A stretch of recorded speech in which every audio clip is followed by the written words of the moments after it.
My name is Aparna. I am from India. I have completed my graduation and post-graduation in chemical engineering. Recently, I have completed my PhD in chemical engineering from RMIT University, Melbourne. Presently, I am working as a process engineering scientist at Dr. Reddy's Laboratories, India. So this is regarding me. Wow. So why did you decide to go into chemical engineering? So initially, this was during my +2 days. I was interested in maths and science subjects, and I was more inclined towards chemistry at one point of time. So that eventually led me to choose chemical engineering. But later on during my undergraduation, I realized that it is much more than chemistry and what it sounds like. So chemistry and chemical engineering and even engineering is not something that girls typically choose. Why did you decide that engineering was the right thing for you? So initially it was my inclination towards chemistry, and I was also interested in designing aspect. So engineering basically means the designing and solving the problems. After joining chemical engineering, I have realized that apart from chemistry, it involves process and upscaling of the process that occur in chemical industries. So that was very fascinating, and it led me to continue my higher degree of research.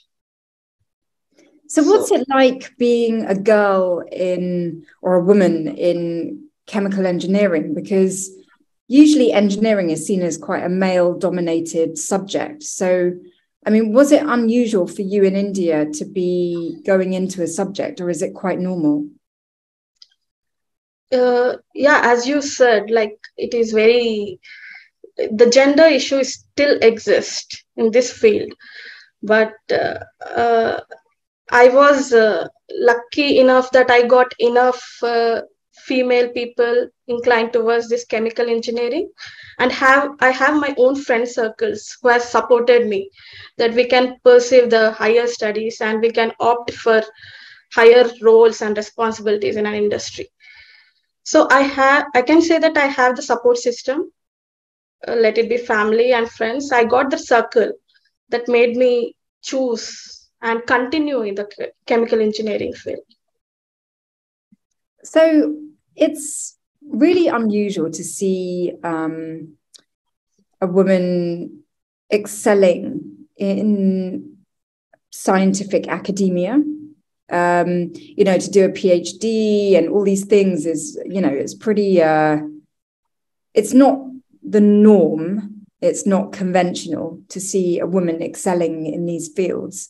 What has it been like for you personally to be working towards building your career? Like, has it been difficult? Has it been easy? Take me on the journey of your experiences in getting your qualifications.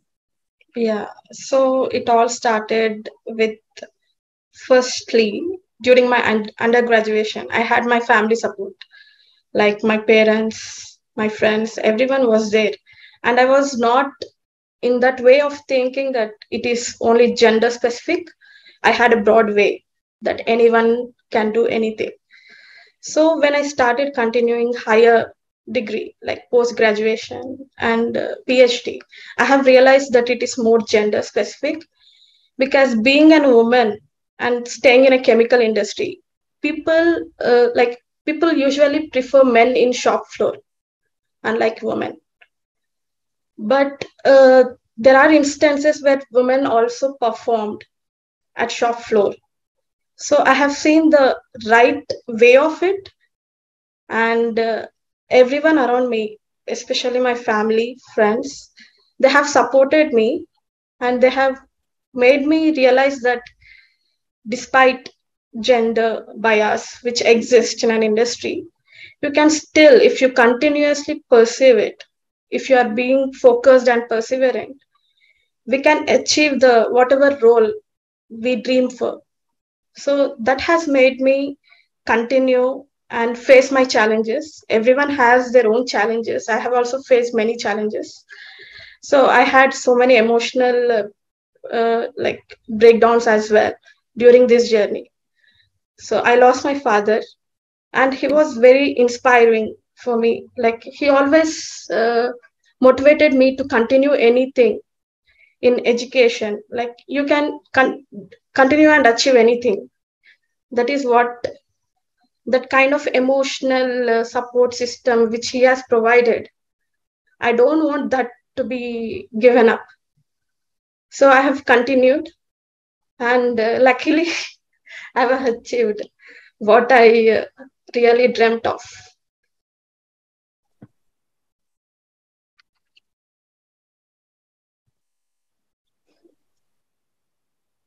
Sorry, hold on.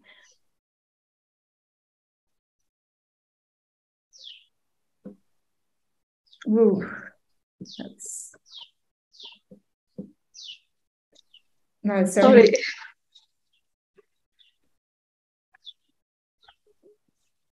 No, I'm getting quite emotional because first of all, I'm really sorry to hear that you lost your dad. Wasn't expecting this. Hold on. I'm really sorry to hear that you lost your dad. Because one of my questions was going to be how much you were driven by your parents, because I have a Sri Lankan heritage, and you being from India, I was going to ask you just how much sort of cultural pressure there was to get an education. And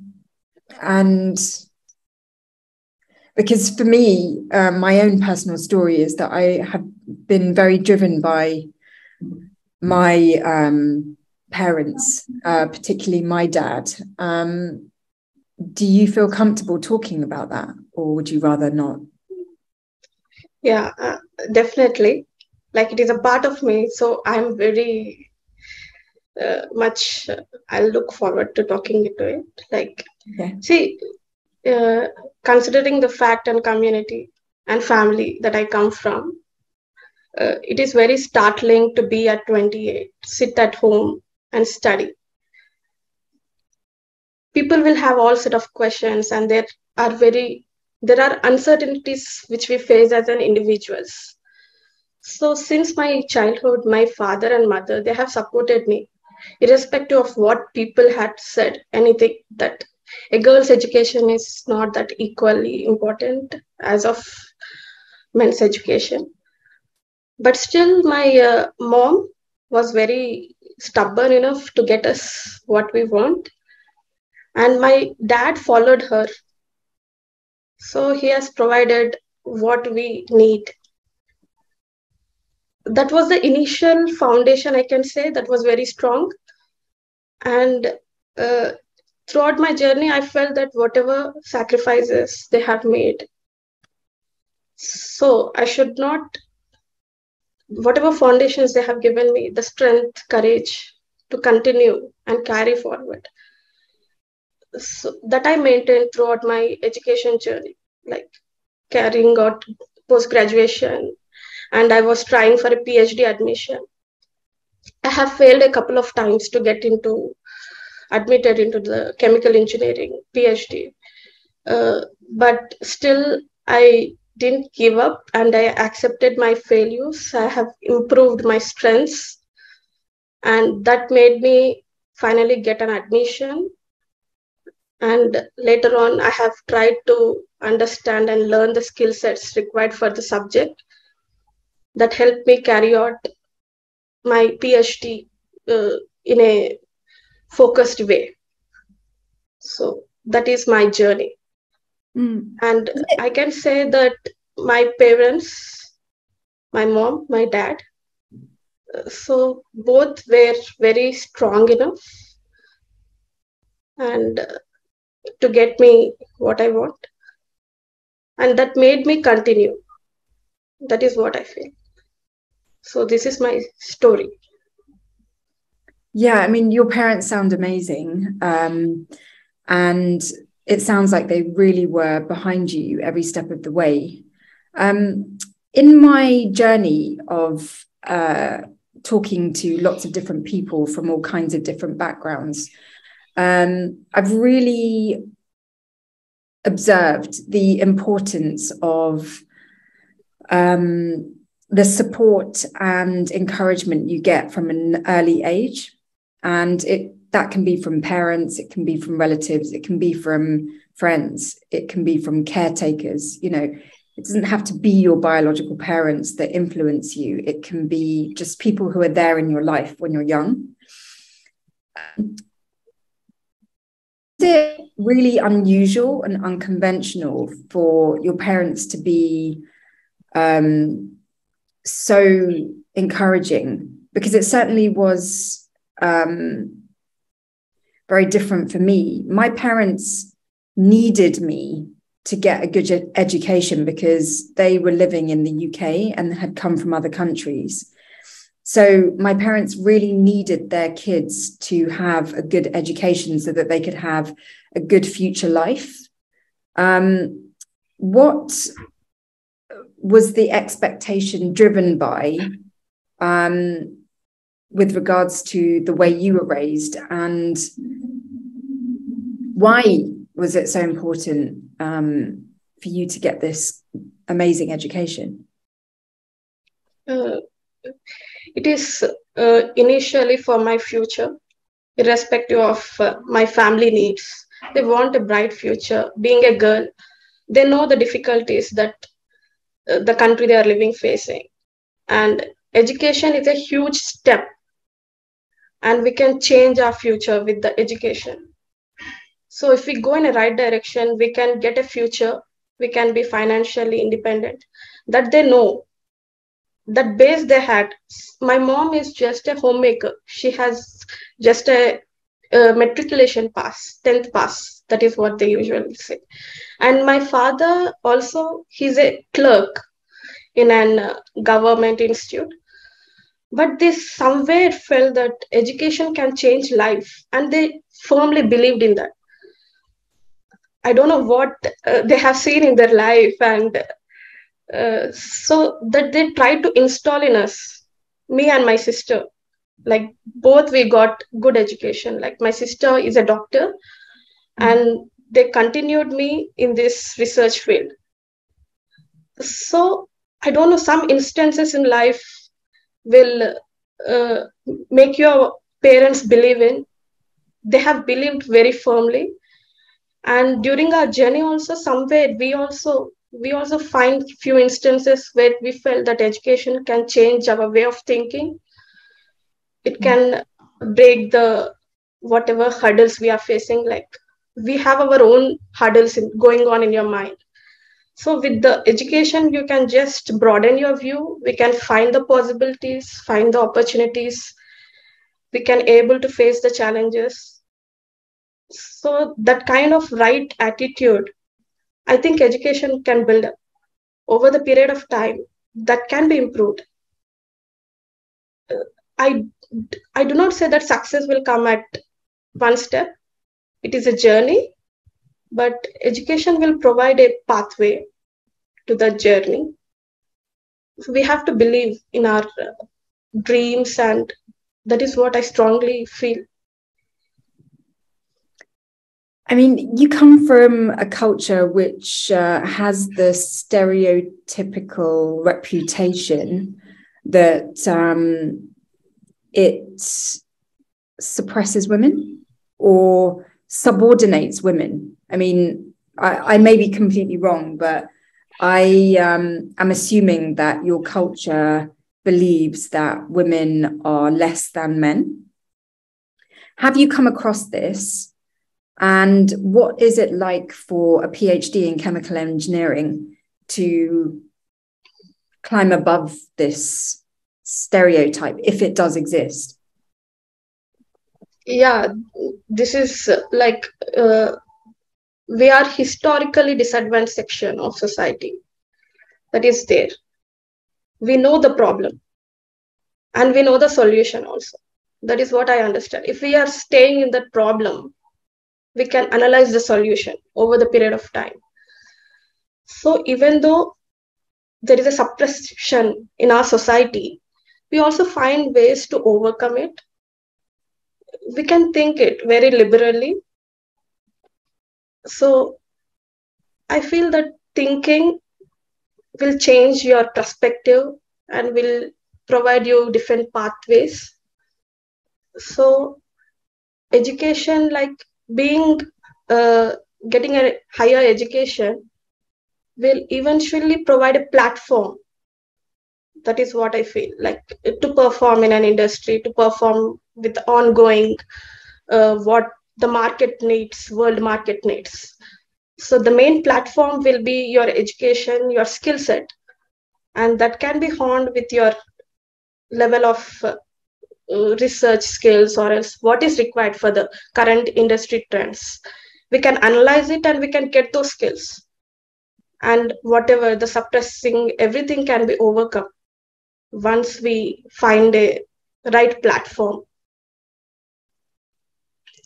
So, what are your dreams for the future? Where do you want to see your life in 5 or 10 years?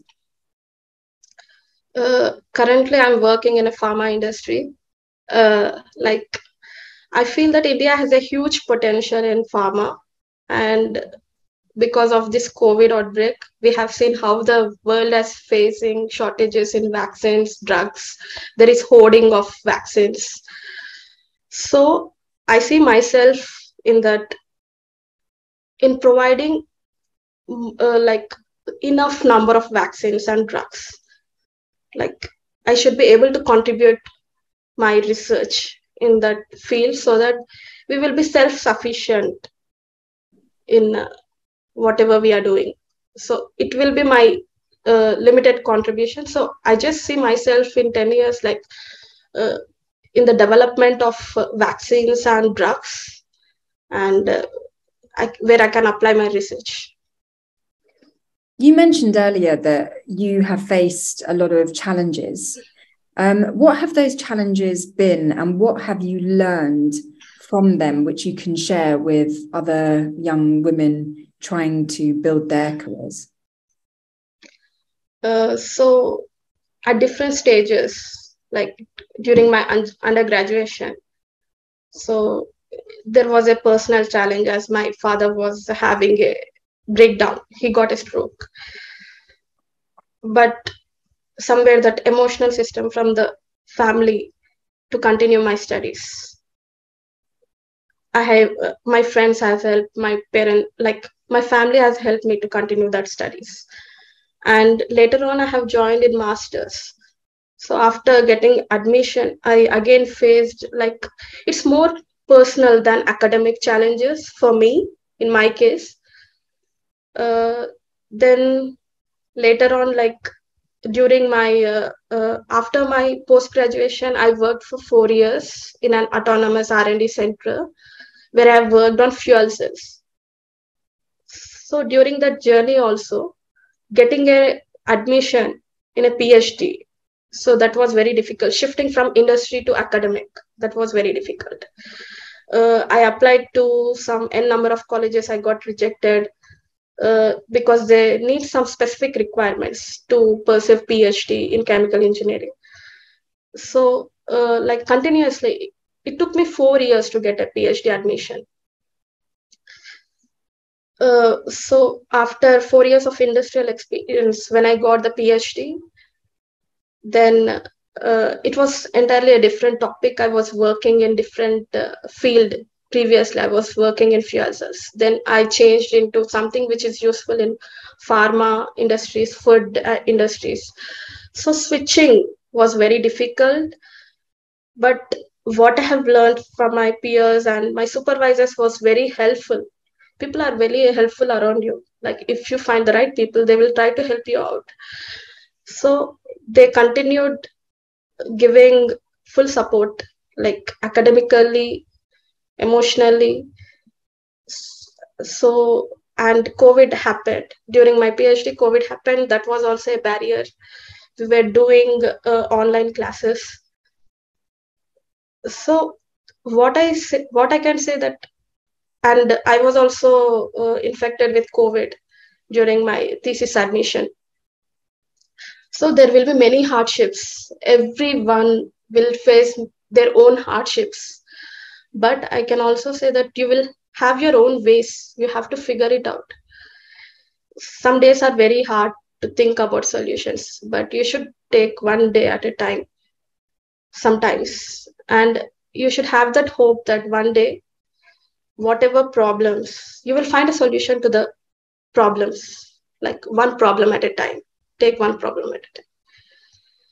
So that is what I feel, and everyone will definitely face challenges, but be fearless, have slight hope, and you work on your strength and weaknesses.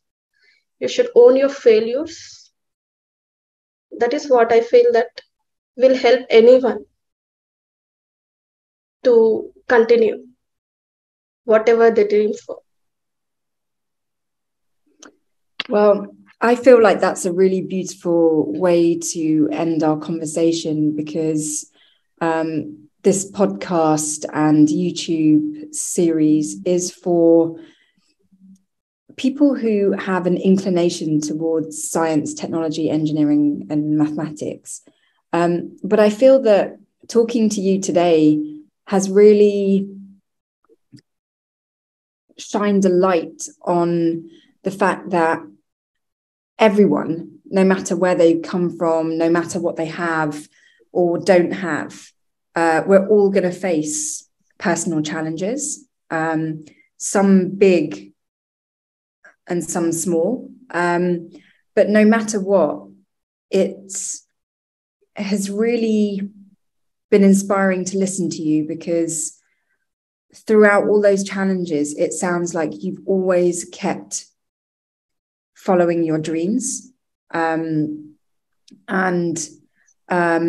you've never stopped believing in what you can contribute to the world, and it's just so motivating to see someone keep going, through it all. You just keep going, and I want to thank you for your contribution to chemical engineering, because it's really wonderful to see a woman excelling in this field, and I wish you all the best of luck with what you're doing, and thank you so much for talking with us today. Thank you, Shiny. It was a pleasure talking to you. It was during my PhD. Like, I used to see your crash course, and see, when I was doing my PhD, I used to always feel that I want to simplify whatever the big thing, and I used to see that crash course of PhD and how you have simplified in 5-10 minutes and get a big view. So somewhere I felt that this is what we have to do. We have to make things simpler rather than complexing it, and that is how I got inspired by you. I followed you, I connected with you, and I feel that any point of time, like few people, few instances will give you such kind of upliftment which you need. And thank you for your time. Well, you've done that for us today, because you are an example of someone who is just doing life on life's terms, and it is so simple to accept the way life is, and keep showing up for life no matter what, even if it gets tough, even if it becomes impossible, or you face challenges that you feel like you can't overcome.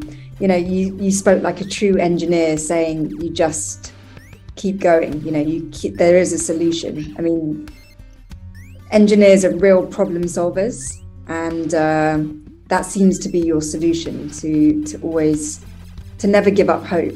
So So yeah, it's been an absolute pleasure to meet you and listen to you today.